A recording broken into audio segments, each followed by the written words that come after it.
dejaron solo. No, de verdad agradezco y me siento aquí en compañía con, y gracias al senador Melgar, a la comisión, la invitación, a Abraham Zamora, a los funcionarios que nos acompañan. Bienvenidos al Senado de la República. A ver, yo quiero hacer un par de comentarios, tanto respecto a las zonas económicas y también a lo que ya se comentó aquí. Al senador Patricio Martínez, y yo entiendo su posición, que dice, si va a haber consultas, si va a haber foros, que sea para que sea cómo sí y cómo no. Hay que aclarar algunas cosas. La primera iniciativa que se presentó de zonas económicas estratégicas, así les llamamos nosotros, fue aquí en el Senado de la República, antes que la iniciativa del presidente Peña Nieto, antes incluso que el propio anuncio en el Decálogo por la Paz, la Unidad y la Justicia, donde se incorporó. Y coincido con esa visión. Estamos hablando aquí de paz, de justicia, y ahí venían las zonas económicas como una propuesta para la paz, para la justicia y para la unidad del país. Entonces, no hay un argumento aquí de que cómo sí, cómo no. No hay una intención obstruccionista. Si hubiera alguna intención obstruccionista fue no haber dictaminado desde el 2013 esa iniciativa, porque estaba presentada aquí en el Senado desde entonces. Por cierto, con el respaldo de varios grupos parlamentarios. El asunto es que muchas veces las mayorías se mueven en función de lo que indica el otro poder, que es el Ejecutivo. Y lo digo porque es un tema que ya estábamos discutiendo antes de que el Ejecutivo levantara la mano y dijera que era una buena idea. Qué bueno que compartimos que es una buena idea. Ahora, ¿cómo se va a ejecutar? Ahora vamos a eso. Yo sí quiero plantear, porque como senador por Chiapas no puedo dejar pasar, que efectivamente hay cosas muy hermosas en Chiapas. La primera, su gente, sus pueblos indígenas. Nadie en Grecia viste de toga, pero afortunadamente vivimos en una democracia que nació en ese país. Entonces no menosprecie, por favor, lo que significan los usos y costumbres. Y se lo voy a decir por qué. Porque ellos estaban antes, Antes de que hubiera gente en Baja California, ya había una civilización avanzada. Si ellos deciden mantener una forma de vida distinta, hay que entenderlos, ser empáticos y protegerlos para que su forma de vida continúe como ellos lo quieran hacer, en total libertad. La globalización, no, sí, y producen y mucho más de lo que usted se imagina, producen y mucho más de lo que usted se imagina. Entonces, qué bueno que existen los usos y costumbres. Los pueblos indios que siguen manteniendo su lengua, su identidad, son pueblos que han mantenido una posición de resistencia que deberíamos de sorprendernos y además de sorprendernos, siempre celebrarla. Que queremos que sea gente que vive en prosperidad, sí. ¿Es la misma prosperidad que usted entiende, la de ellos? No, no es la misma. Esa es la enorme diferencia. Hay prosperidad con buenos ingresos, pero manteniendo la cultura que uno decide tener. Uno de los grandes errores de nuestro gobierno es pensar que el ingreso per cápita es lo único que predice bienestar y felicidad. Hay muchos otros indicadores subjetivos de bienestar. Hay ricos infelices también, Y hay gente con bajos ingresos que mantiene su identidad, mantiene su cultura, mantiene su participación comunitaria y es feliz. Entonces, no pensemos que hay que acabar con los usos y costumbres, es un error permanente. Ahora, respecto al tema particular del tema de las zonas económicas, miren, en enero del 2013 yo me di una tarea, me fui a la Universidad de Harvard a hablar justamente con alguien que ha estado muy cerca de todo este proceso, Ricardo Hausmann. Ricardo Hausmann es profesor y dirige un programa muy importante en la John F. Kennedy, la Escuela de Gobierno de la Universidad de Harvard. Él tiene una teoría con la cual yo coincido, la teoría del Atlas de complejidad económica. ¿Qué dice esta teoría? Plantea que hay que generar un índice de complejidad económica porque la acumulación de conocimiento y de capacidades, esa acumulación, la acumulación de producción, es lo que permite a las sociedades transferirse a la producción de bienes de mucho más alto ingreso, con mayor valor agregado, y que eso te lleva siempre a la prosperidad. Y él habla de tres variables: la educación, el tema del trabajo y el entorno económico, efectivamente. Aquí me parece que se atienden dos temas, el entorno económico, sin duda, un nuevo entorno económico, pero el tema educativo no está atendido en la iniciativa. Necesitaríamos, así como una zona económica especial, una zona educativa especial para Chiapas, para que podemos, y para Michoacán y para Guerrero también, para que pudiéramos generar el capital social que necesitan estas zonas. ¿Cuál es la enorme preocupación y las diferencias que tenemos con la iniciativa? Diferencias de forma, no del fondo. Si tuviéramos diferencias de fondo, pues no hubiéramos presentado nosotros una iniciativa particularmente. Y yo, ahí sí, a mi amigo el senador Patricio Martínez, le recomendaría esta publicación. Esta es una publicación que circuló en todo el mundo, en México poco, porque tiene comentarios de algunos mexicanos que no les gustaron, que se llama ¿Por qué fracasan las naciones? Hecho por un economista, Acemoglu, del MIT, y un politólogo de Harvard, James Robinson. Robinson estuvo aquí en el Senado de la República, lo trajimos a que nos hablara de este tema. Y le hicimos una pregunta muy simple. Si tú dices por qué fracasan las naciones, ¿por qué no nos dices por qué fracasan las regiones? ¿Cuál es la tesis de Robinson?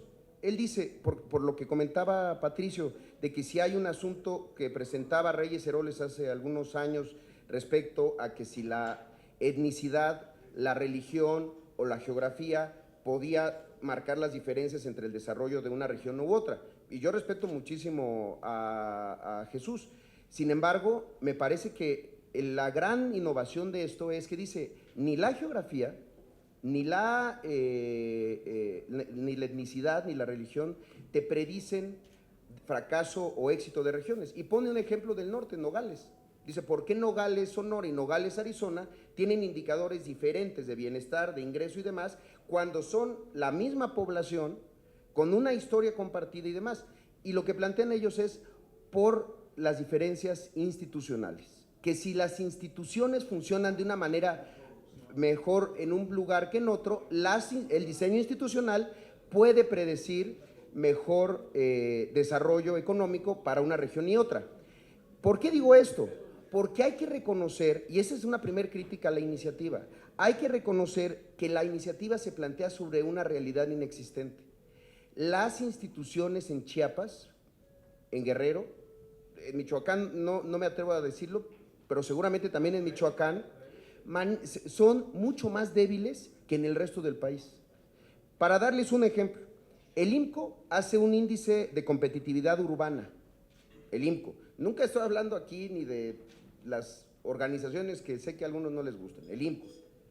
En el índice de competitividad urbana plantea que Tapachula, donde se plantea generar una zona económica, está en el lugar 64 de 77 sobre competitividad urbana, o sea, está en los últimos 10 lugares.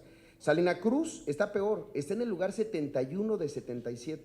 Entonces, ¿cómo miden este asunto de competitividad urbana? Justamente con desarrollo institucional y Estado de Derecho. Segundo, Estado de Derecho. Se está planteando una zona económica en lugares en donde hoy hay que reconocerlo, porque si no lo reconocemos no vamos a poder solucionar el problema. Chiapas hoy no tiene no tiene el beneficio de otros estados del país de poder ofrecer un tránsito pleno por las carreteras. Desafortunadamente, lo digo, no hay tránsito pleno en las carreteras de mi estado por constantes bloqueos de organizaciones sociales, de organizaciones ambientales, de todo tipo, de maestros, sin duda.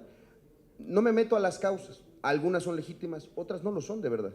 Pero hoy no se plantea en ningún momento cómo vamos a resolver el tema del tránsito pleno, para que podamos pensar pues que la zona económica no va a ser, como decía Ríos Peter, un lunar en Tapachula, en Salina Cruz, en el Istmo y en Lázaro Cárdenas, sino que realmente incorpore otras zonas. ¿Qué es lo que nosotros planteamos? Pues que la zona pudiera haber sido más grande, también es una diferencia con la iniciativa. Nosotros planteamos un área de impacto muchísimo mayor y no tan acotada. Segundo, la gobernanza. Y son temas que con Abraham hemos discutido y ojalá de verdad sigamos discutiendo para llegar al mejor diseño de esta iniciativa, con la cual nosotros estamos convencidos que sí vamos a hacer realmente y vamos a poder entrar en manufacturas, en producción, en la industria de la transformación e incluso en los temas de almacenamiento. ¿A qué me refiero con gobernanza? ¿Cuál es la diferencia entre la iniciativa nuestra y la del presidente? La gobernanza es a partir de los permisos por parte de la Secretaría de Hacienda y Crédito Público. Ellos van por decreto se van a generar los permisos para decir, aquí puede haber una zona económica en San Benito, Puerto Madero, Puerto Chiapas o como se le quiera llamar. Incluso se plantea un esquema en el cual no estamos en desacuerdo, que es el del administrador, que puede ser incluso un ente privado. De verdad no estaríamos en desacuerdo con eso, pero nosotros planteamos un sistema de gobernanza muchísimo más robusto, que tiene una comisión federal reguladora de las zonas económicas especiales, que permitirían a municipios aliarse con otros municipios o a estados completos a aplicar para poder ser una zona económica. Y en ese sentido lo ponemos en una forma mucho más justa y mucho más pareja. Planteamos que haya un comisionado presidente, planteamos la presencia en esa comisión, por supuesto que de representantes de Hacienda, de la Secretaría de Economía, de Relaciones Exteriores, pero también de integrantes del sector empresarial. Creemos, como dice Benjamín, que tienen que tener una voz respecto a los alcances, el tamaño, el territorio que ocupa una zona económica. Segundo, la distribución de los ingresos que requiera la zona. En la iniciativa presidencial no se incluye un modelo en el que cada zona pueda tener la repartición de los ingresos, del beneficio, a los estados o a los municipios. Nosotros, ¿qué planteamos? 30% para la federación, 70% que sea administrado por un fideicomiso exprofeso por el Banco de México, pero que sean recursos que se queden en el estado, en la entidad de la zona. Ya nos han cantado muchas veces la historia de que el desarrollo en Chiapas va a permear.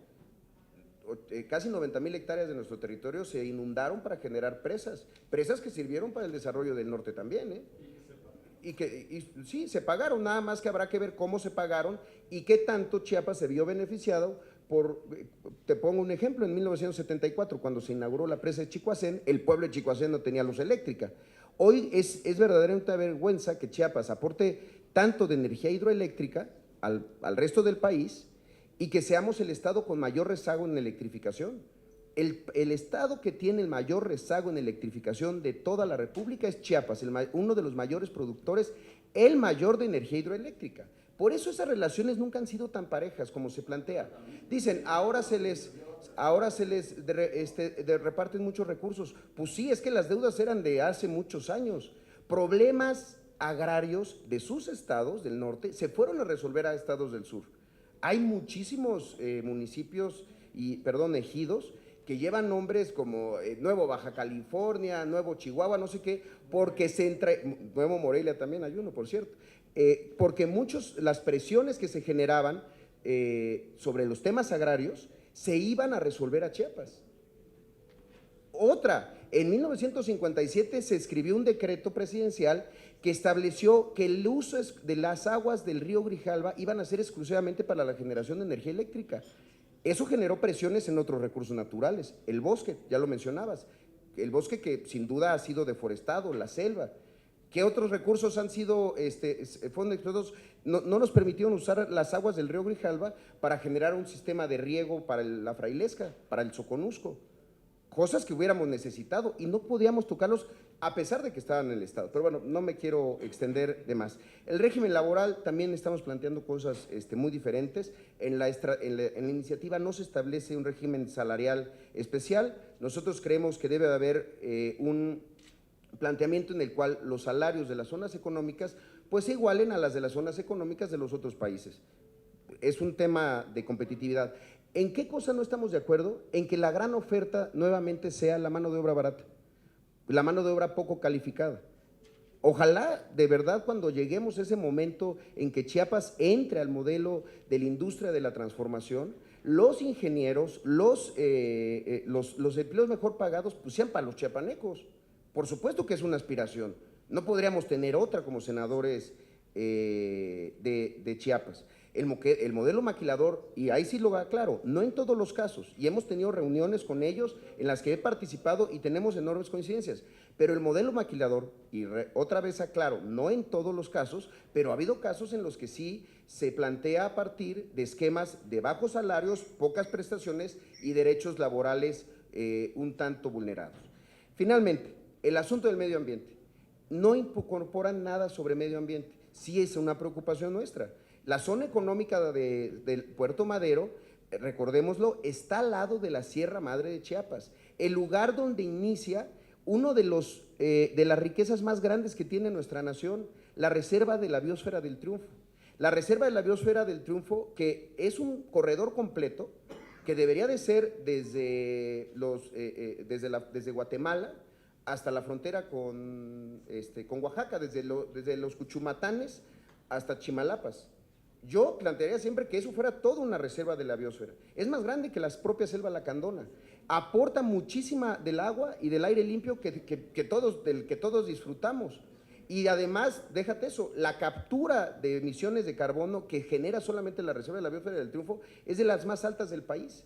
Entonces, pues sí, claro que tenemos una preocupación en el tema ambiental. Nosotros planteamos que la Comisión tenga facultades para generar políticas orientadas justamente a la protección y preservación del impacto ambiental.